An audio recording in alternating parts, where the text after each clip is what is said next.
మీ business ఏదైనా మీ ఊర్లో promotion చేయాలంటే అది సుమన్ టీవీతోనే సాధ్యం. ఇప్పుడే సంప్రదించండి.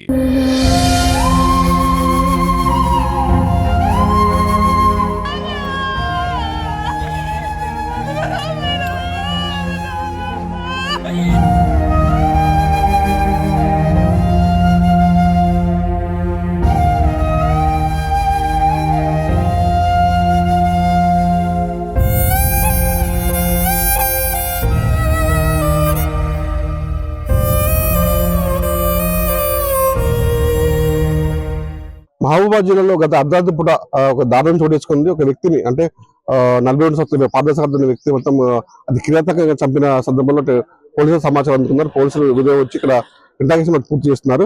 ప్రస్తుతం మనతో మాట్లాడడానికి ఏం జరిగిందని మాట్లాడారు డిఎస్పీ తిరుపతి గారిని మనం అర్థం చేసుకోవాలి. సార్ నమస్కారం సార్. ఏం జరిగింది సార్? ఎప్పుడు జరిగిందండి? ఈ రోజు ఉదయం అందాజ 6:30 సమయంలో ఒకటి అనడగాలు వచ్చింది. దానికి వ్యక్తి చనిపోయి ఉన్నాడని చెప్పేసి ఏమంటే కాల్ మీద పోలీసు ఊర్లో ఎస్ఐ గారు వచ్చారు. చూస్తే ఉన్నతాధికారులు వచ్చారు, ఎస్పీ గారు కూడా విజిట్ చేశారు.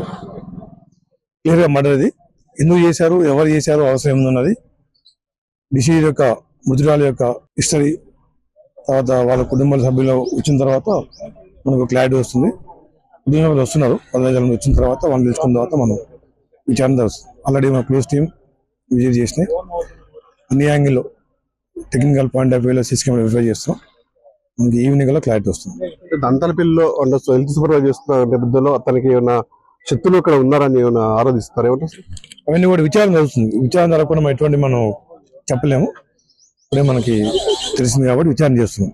ప్రస్తుతానికి సుమన్ టీవీతో వాళ్ళ బంధువులు కొంచెం మాట్లాడినప్పుడు కూడా గతంలో ఒక బీపీఎల్లో తను పనిచేస్తున్నప్పుడు ఇలాంటి అటాక్ ఒకసారి జరిగింది, ఇప్పుడు మళ్ళీ జరిగింది అనే యాంగిల్ బంధువులు సేకరించారు. బంధువులతో మేము మాట్లాడితే చెప్తాను. ఓవరాల్ గా అంటే దీంతో ఎట్లా గొడ్డలతో చంపారనుకుంటారు, లేకపోతే ఏ విధంగా జరిగింది? 10 ఆయుధం గొడ్డల కథ 10 ఆయుధంతో దెబ్బలను బట్టి ఒక 10 ఆయుధంతో దాడి చేయడం జరిగింది. ఉరికిచ్చి చంపారనుకుని అంటున్నారు. సిచ్యువేషన్ బట్టి అయితే క్లియర్లీ 10 ఆయుధం జరిగింది. ఉరికిచ్చారన్న తర్వాత తెలుస్తుంది. అది యాక్టివ్గా చెప్పాలి, మనం చెప్తే ఉరికిచ్చిందన్న రైట్. అయితే ఇక్కడ చూసినటువంటి డిఎస్పీ తిరుపతి గారు చెప్తున్న పరిస్థితి ఉందంటే ఓవరాల్ గా చూసుకుంటే దీన్ని అంత త్వరలో చేయిస్తా అని చెప్పేసి డిఎస్పీ చెప్తున్నారు.